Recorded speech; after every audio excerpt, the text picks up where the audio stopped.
Welcome to Wildflowers and Whisky from Jolene's Tea House here in Banff, Alberta, Canada. I'm Jolene Brewster and this is my tea house. And throughout this next year, I will be sharing tea or whiskey with very important women in our community. They are strong, resilient, and courageous, and their contributions have been so meaningful to the culture of the Canadian Rockies. I am very honored to be here with Reneltta Arluk from the Banff Center. She is actually at the Banff Center as one of the directors of Indigenous Arts, and she is joining us today to talk with us about her experience of living in Banff and what it's like to be one of these strong mountain women. Thank you so much for having me. My total pleasure. Thank you for making time to come down. So one of my first questions is, what brought you to Banff? It's a great question. So we were living in Vancouver and we just had our son Carver, and Talis, my partner, and I had very interesting life growing up. I was raised in the Northwest Territories. I was raised by my grandparents on the land in the bush.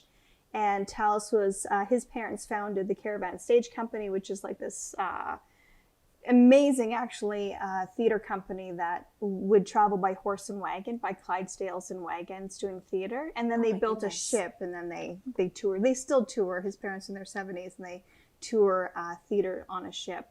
And when you think about, when you have a lived experience of those two places, and you think, oh, I want to offer something to our son that is grounded to land, environment, and can kind of create a little bit of support for him. And so Banff kind of seemed to be the place, and Banff Center was hiring a director of Indigenous Arts at the time. And with the work that I do in the arts community, and especially the Indigenous arts community, it seemed like a really good fit. So I went for it. And how has living in Banff changed your path? Well, it's really changed, and of course, working at the Banff Center and being able to do the programming and the work that I do, it's just really it's really ensured that we're creating a really good footprint of Indigenous arts in the country, and it's really kind of beautiful that Banff is vibrant. Like this territory is quite a powerful and vibrant territory. It's a very energetic place. Yeah. But I think it's interesting the point you brought up about family, because not many people would think of Banff as this incredible community and place to raise a family. That's probably the last thing on the list that people think of. And yet to live here and be in this warm niche is very, very special, and maybe even being lost as society and urbanization grows. I think that's exactly it. Yeah, because like being raised up north, Talis being raised the way that he is that Carver's actually experiencing a town life, like and connected to land and places so powerful. Like he has beautiful memories of this area. Yeah, and then we'll carry that with us. It's so powerful. Absolutely. What obstacles or challenges have you faced in your life that has helped you rise above and find the success you're looking for? That's a great question. Where I'm Indigenous, of course. My mother is Dene Sustlene and Cree from Treaty 8 Territory in Wood Buffalo region. My father's Reneltta Arluk from the Inuvialuit region in Gwich'in. So I'm the gamut of indigeneity in the Northwest Territories for sure, and we have ancestral connection to Alaska. And I talked to my mother about this, but she's also a residential school survivor, and so that intergenerational trauma and that experience of life is quite challenging. And so I'm grateful for the time that I got to spend with my family in the north and in the bush. And it's actually really those values that have allowed me to be successful in the work that I do, to be successful as a parent that I am now, and in the family. And those values of resilience and adaptability and just being okay in the unknown of land. In the uncomfortable. The uncomfortable is really the truth of it. And then finding the arts. And so I never was exposed to the arts. The North is a very isolated area. There's no there's no drama and ballet and piano lessons type of thing. But, well, there was. It just wasn't accessible to me. And so when I found the arts, I really found my calling in the way that it's important that our stories be told. And there's so many rich stories that I was raised with and that my community and my family has, that I think just understanding connection to place, land, the importance of culture, and the resiliency of my family. I think all of those have just allowed me to do what I do and to share that. How would you define success? That's a great question. It's a hard one. I'm not successful. I'm like late dropping off my kid, How would I define success? That's a great question. I think success, yes. So I think success comes at different times. I don't think there's ever one success. Maybe that's what it is. It's there's not just one success. It's that the achieving a goal and then going, is this still within that? Does this create a satisfied or a happiness? Am I serving community? That's really ultimately how I feel is my purpose in this life, is like, am I bringing forward Indigenous culture?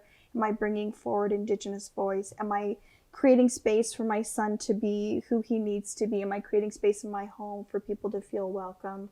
So I think successes are small wins, but the overall success of it, I guess, I'm not sure, because I'm not there yet. I haven't lived the breadth of life that allows me to reflect long enough to go, was I successful in living my best life? Absolutely. It's a complex question, and I do agree. We need to feel successful every day on some level. Yeah. And that would change for each one of us. Yeah. And some days you don't feel it, right? Like, oh, I did not win today. But I think that's all right too. I'm going to bed. I will try again tomorrow. Yeah. What makes you feel strong? You were in the mountains. This is a very powerful place, but just in the way that success is hard to define, what makes you feel strong? Yeah, that you can make a difference? Yeah, that's a great question too. Living in the mountains in Treaty 6 territory is very different than where I come from. So I come from Precambrian Canadian Shield, so pink granite, really deep waters, really big lakes and rivers, portages, and I can see as far as I can see, which is kind of a beautiful way of kind of seeing the world. And then coming to Treaty 6 territory and being surrounded. The complete opposite. It's so powerful. And I've really, when I started looking at land acknowledgement or my place, how this land impacts me, I say the mountains are an incredible reflection of how to look at yourself.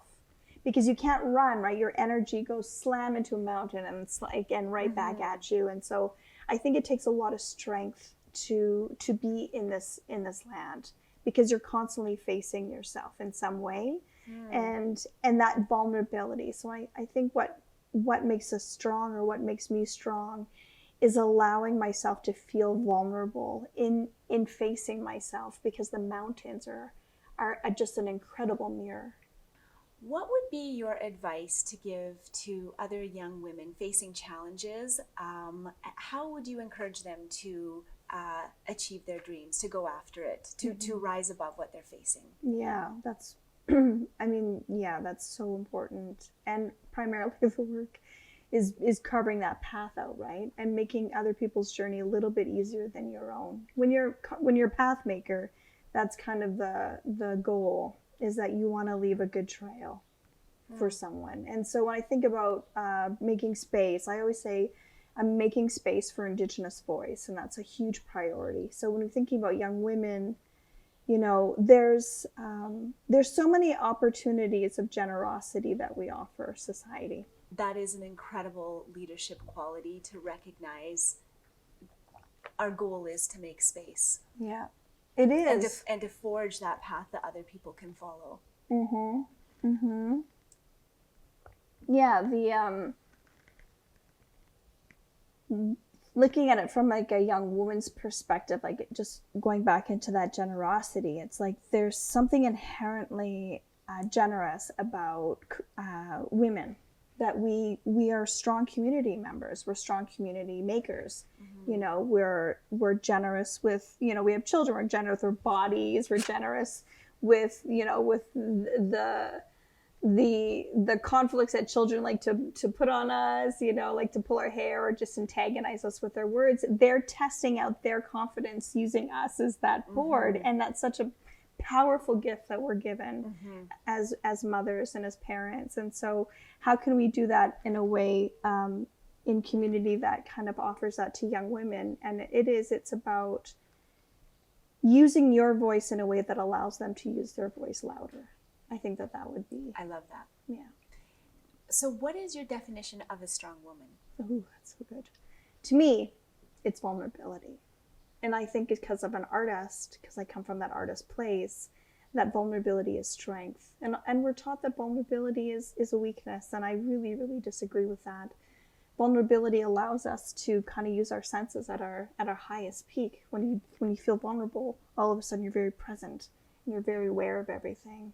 And so that to me is strength. It's like I am allowing myself to be very aware right now and be in a place, and I have the option to receive or not receive what my surroundings is doing. And so I think that allows us to be creative. I think it allows us to be responsive, and it allows us to also be responsible and not, you know, it allows us to be present. I love that. Yes. It's, you know, they say that when you wake up every day, your job is to start letting go. And I just think we actually need to tell ourselves to be vulnerable every day. We need to hear that word. Yeah. I think, you know, it's tough with the pandemic. It's hard not to talk about it because we are surrounded by it, but it has been so challenging, and it has been hard to kind of deny what's happening around us. And in some ways, it's awakening something that, it's a tough reminder. What was I saying the other day? I was saying I've never learned so much more patience than I have during the pandemic. And if I walk away with that as a gift, then I'll walk away with that as a gift. There are some COVID miracles, and I agree that is one of them, and we need to remember these gifts we received. Yeah. Like, thank you for the patience that I'm receiving. Reneltta, thank you so much for your time today. Before we go, you chose a very unique tea. I'm not sure if you've had a fermented black before, but never. What drew you to that? Because I've never had a fermented black before. Okay. And what is your favorite tea? What do you normally drink? Well, so I just love this. I love this place, and I've bought gifts for my family here, my friends. I like because I'm always like, I need to be healthier. So I like the detox. Okay. It's so delicious. And the smoky Earl Grey, or whatever that is. The Lapsang Souchong. Amazing. Amazing, yeah. Stay tuned for more. Ay, masi joku yanik. Very grateful. Oh my God, I think you just became my most favorite person.